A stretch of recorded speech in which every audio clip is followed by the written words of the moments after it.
Cuaca di Palembang terasa panas dan terik memasuki minggu kedua bulan Mei 2019. Terkait hal ini, berdasarkan pantauan Badan Meteorologi, Klimatologi, dan Geofisika BMKG Stasiun SMB 2 Palembang, menyebut El Nino mulai aktif di Indonesia seiring dimulainya musim kemarau. Kepala Seksi Observasi dan Informasi Stasiun Meteorologi SMB 2 Palembang, Bambang Beni Setiaji mengatakan, meski El Nino aktif, namun potensi suhu masih dalam kategori normal dan tidak terlalu panas, yakni dengan suhu tertinggi 35 derajat Celcius, untuk suhu rata-rata yakni pada 27 hingga 28 derajat Celcius.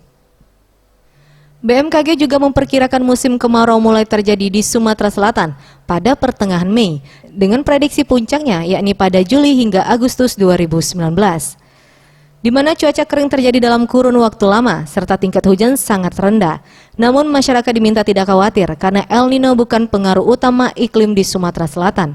Pengaruh dominan justru dari aktivitas meteorologi di Samudra Hindia.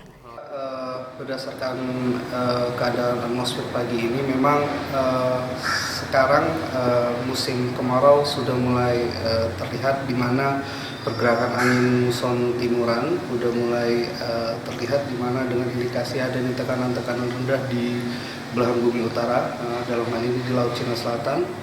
Ini mengakibatkan angin sekarang bertiup dari tenggara, dan ini mengindikasikan kita sudah memasuki musim kemarau. Mengeluarkan informasi terkait adanya El Nino aktif yang akan mengiringi musim kemarau tahun ini.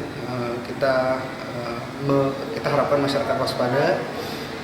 Hanya saja memang bukan hanya El Nino yang mempengaruhi tingkat kekeringan di musim kemarau, ada faktor yang lain.